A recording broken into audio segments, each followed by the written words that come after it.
नमस्कार दोस्तों, मैं आपका अपना अनिल जत्वा। आज हम संत वाणी में जो कवि तुलसीदास जी हैं उनके बारे में जानेंगे, या उनके जो दोहे हैं उन दोहों के बारे में हम आज यहाँ पर जानेंगे। देखिएगा, पहला दोहा है, काम क्रोध मद लोभ रज ग्रह शक्त दुख रूप ते किमी जानी रघुपति मूढ़ पड़े भवकूप।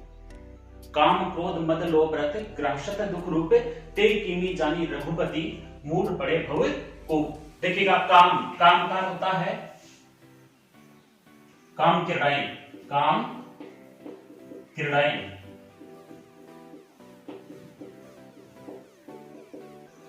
यानी वासनाएं। क्रोध क्रोध का क्रोध होता है मद, मद का अर्थ होता है घमंड।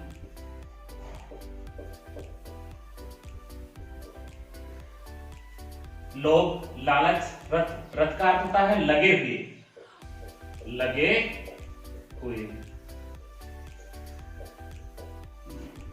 ग्रहसक्त पारिवारिक, पारिवारिक। देखिएगा, काम का अर्थ होता है काम क्रीड़ाएं, वासनाएं, क्रोध क्रोध, मद घमंड, लोभ लालच, रत यानी लगे हुए हैं, ग्रहसक्त यानी पारिवारिक दुखों में। इस संसार में जो भी व्यक्ति है वह काम क्रीड़ाओं में लगा हुआ है, क्रोध में, क्रोध से परिपूर्ण है, मद घमंड से चूर है, लोभ लालच में लगे हुए हैं, और यही नहीं, जो पारिवारिक जो दुख हैं उन दुखों में डूबे हुए हैं। इस संसार में जो भी व्यक्ति है वो काम क्रीड़ाओं में, वासनाओं में, लोभ लालच में, क्रोध में, अहंकार में, घमंड में डूबा हुआ है, और यही नहीं, जो पारिवारिक जो दुख हैं उन दुखों में भी डूबा हुआ है। उसके बाद में देखिएगा, ते का अर्थ होता है वे, किमी यानी क्या, जाने यानी जानते हैं, जानते हैं। रघुपति रघुकुल वंश के राजा यानी श्री राम। मूढ़ का अर्थ होता है मूर्ख, परे यानी पड़े हैं। भव भव का अर्थ होता है सांसारिक,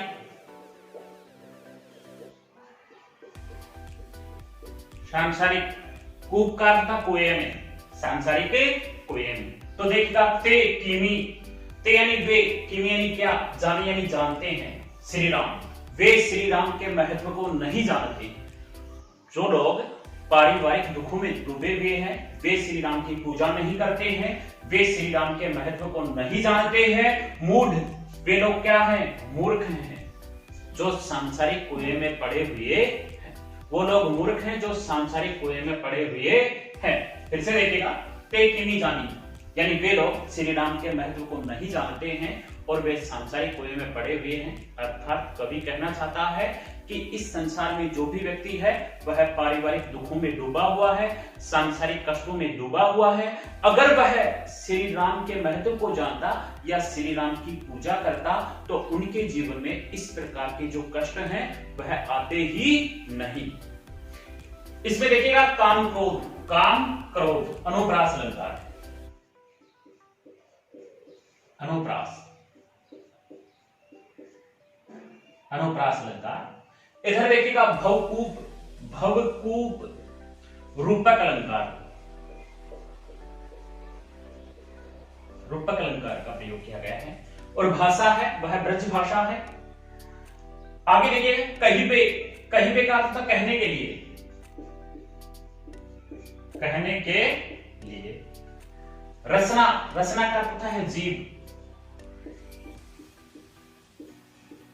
जीव। रची, रची यानी रच डाली।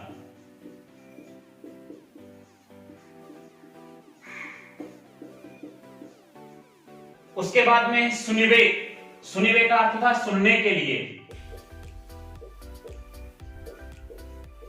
सुनने के लिए।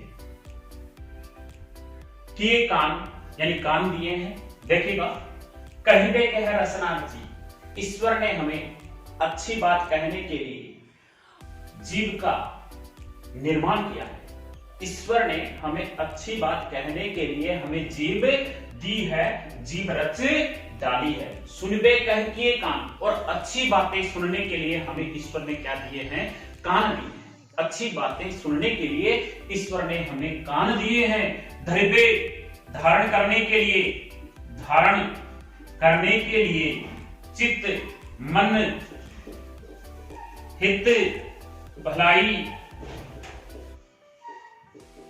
परमार्थ ही का अर्थ था आत्म कल्याण, आत्म कल्याण।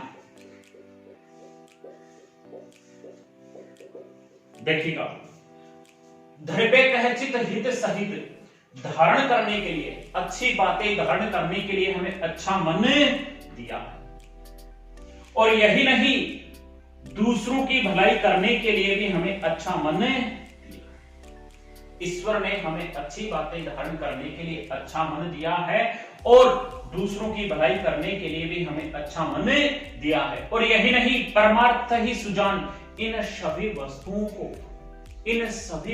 को हमें दूसरों के आत्म कल्याण में लगाना चाहिए। इन सभी वस्तुओं को हमें दूसरों की आत्म कल्याण में लगाना चाहिए। अर्थात कवि तुलसीदास जी कहना चाहते हैं कि ईश्वर ने हमें जो भी वस्तुएं दी हैं, उन सब का हमें सदुपयोग करना चाहिए। किसी का दुष्प्रचार नहीं करना चाहिए, गलत नहीं बोलना चाहिए, क्योंकि इन सभी वस्तुओं को हमें दूसरों के आत्म कल्याण में लगाना चाहिए। ये देखिएगा, कहीं पे क्या है? अनुप्रास अलंकार। अनुप्रास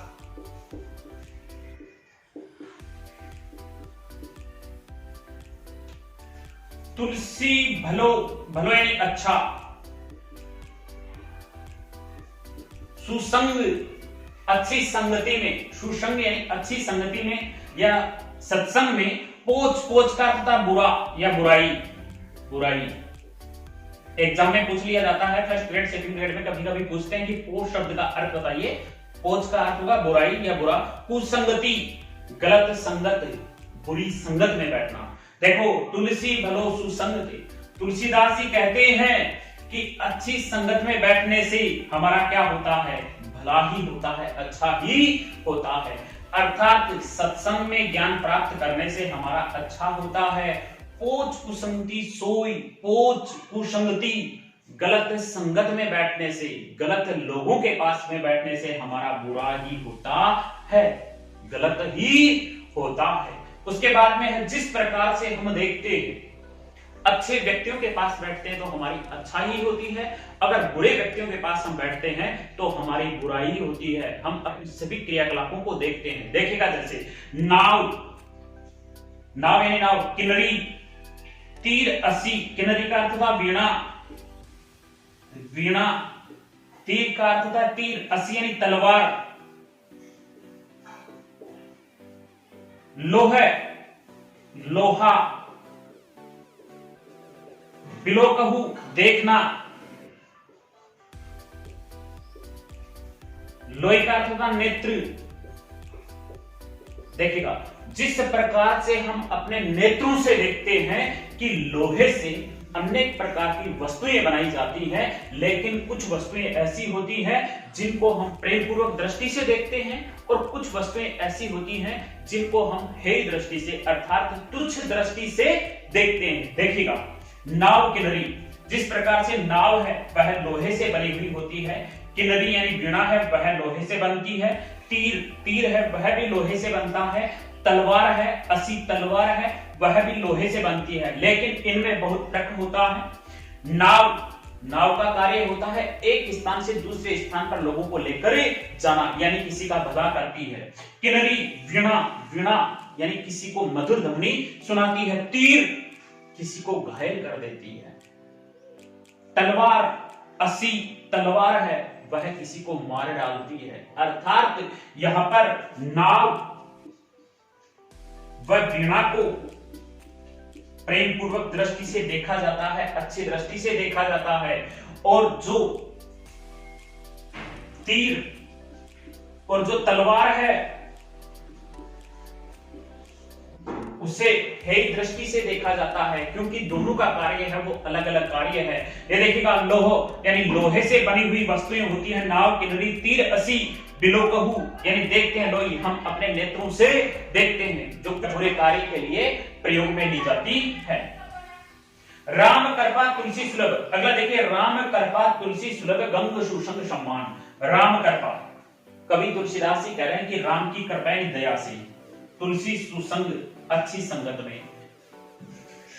कवि तुलसीदास जी कहना चाह रहे हैं कि राम की कृपा से, अच्छी संगत में बैठने से, या सुलभ गंग सुसंग सम्मान, अच्छी संगत में बैठने से गंग यानी गंगा के समान वह पवित्र हो जाता है। कवि तुलसीदास जी कहना चाह रहे हैं कि अच्छी संगत में बैठने से वह गंगा के समान पवित्र हो जाता है। उसके बाद में है, जो जल परे यानी पड़ता है, जन यानी लोग मिल जाते हैं। जो व्यक्ति गंगा के जल में स्नान करते हैं, जो व्यक्ति गंगा के जल में स्नान करते हैं, कीजिए यानी कर देती है आपको यानी अपने सम्मान, तो गंगा नदी उसे अपने सम्मान पवित्र कर देती है। जो व्यक्ति गंगा के जल में स्नान करते हैं, गंगा नदी उन्हें अपने सम्मान पवित्र कर देती है।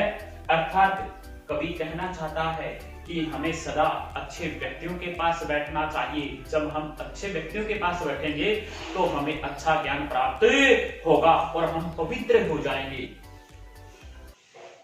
आगे देखिएगा, अगला दोहा है, तुलसी या संसार में भांति भांति के लोग, सबसो यानी सबसे हिलमिल प्रेम पूर्वक हिलमिल कर, चालिए भी चलना नदी नाव संयोग। देखिएगा, तुलसी या संसार में भांति भांति के लोग, सबसो हिलमिल चालिए नदी नाव संयोग। देखिएगा क्या कहना चाह रहे हैं तुलसीदास जी, कहना चाह रहे हैं इस संसार में भांति भांति यानी तरह तरह के लोग हैं। इस संसार में तरह तरह के लोग हैं, सबकी भावनाएं, सबके विचार, कल्पनाएं सबकी अलग अलग हैं। सबसो हिलमिल चालिए, लेकिन सभी व्यक्तियों को हिलमिल प्रेम पूर्वक मिलकर चलना चाहिए, क्योंकि जिस प्रकार से नदी और नाव का संयोग होता है, नदी और नाव है वह से प्रेम पूर्वक मिलकर चलती हैं। नाव, नदी का कार्य होता है नाव को लेकर जाना और नाव का कार्य होता है लोगों को लेकर जाना। अगर नदी बहेगी नहीं तो उसमें नाव नहीं चल सकती है। इसलिए नदी और नाव का संयोग होता है कि दोनों एक दूसरे के बिना अधूरी हैं। उसी प्रकार से हमें भी एक दूसरे से मिलकर चलना चाहिए। इसमें देखिएगा, भांति भांति पुनरुक्ति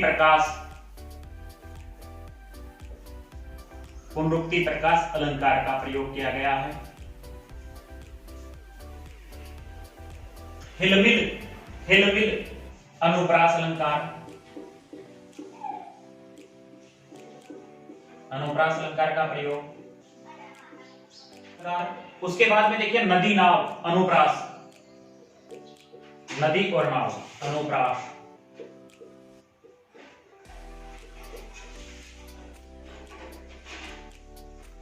आगे अगला दोहा देखिएगा, तुलसी पावस के समय, पावस का अर्थ होता है वर्षा ऋतु, वर्षा ऋतु।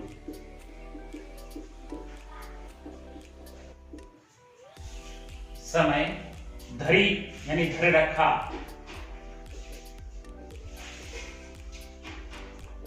धरे रखा। कोकिलन यानी कोयल, मौन यानी शांति, चुप्पी। देखिएगा, तुलसी पावस के समय, तुलसीदास जी कहना चाह रहे हैं कि पावस यानी वर्षा ऋतु का समय चल रहा है। धरी कोकिलन मौन, और कोयल है उसने शांति धारण कर रखी है, अर्थात चुप्पी धारण कर रखी है। देखिएगा, तुलसी पावस के समय कवि तुलसीदास जी कहना चाह रहे हैं कि वर्षा ऋतु का समय चल रहा है, लेकिन कोयल है उसने शांति धारण कर रखी है। क्यों? अब तो दादुर का अर्थ होता है मेंढक, दादुर का अर्थ होगा मेंढक। अब तो दादुर यानी मेंढक बोलेंगे, बोलेगी यानी बोलेंगे। वर्षा ऋतु का जो समय है, उस वर्षा ऋतु के समय में कौन बोलेंगे? मेंढक बोलेंगे। हमें पूछेगा कौन?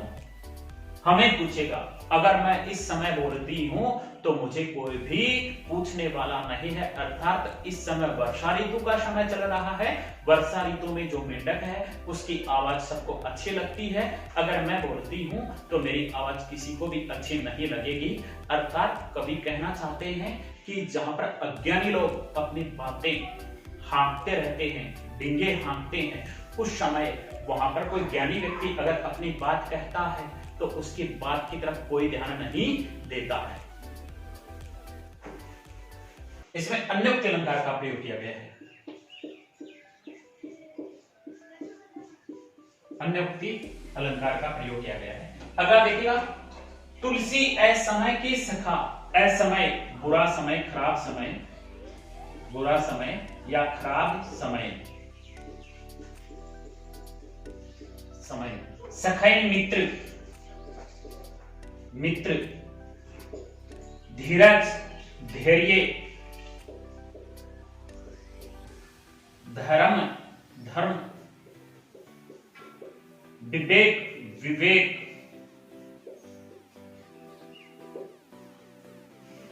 साहित्य, अच्छा साहित्य,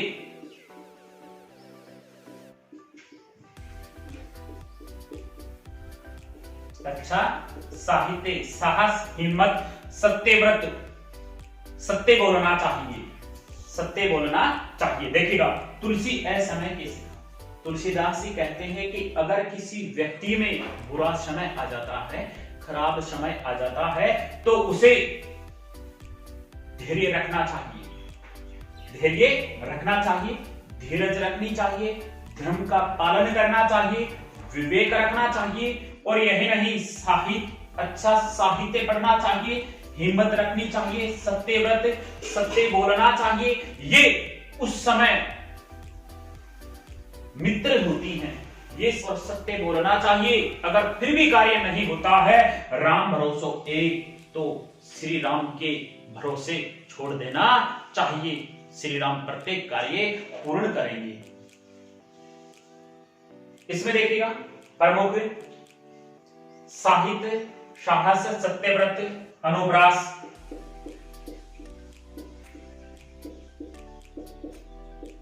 अलंकार का प्रयोग। उसके बाद में देखिएगा, धीरज धर्म, धीरज धर्म, अनुप्रास, अनुप्रास अलंकार का प्रयोग। दोस्तों, मेरा वीडियो आपको अच्छा लगा होगा। अगर अच्छा लगा है तो प्लीज लाइक, सब्सक्राइब, कमेंट जरूर करें। बहुत बहुत धन्यवाद।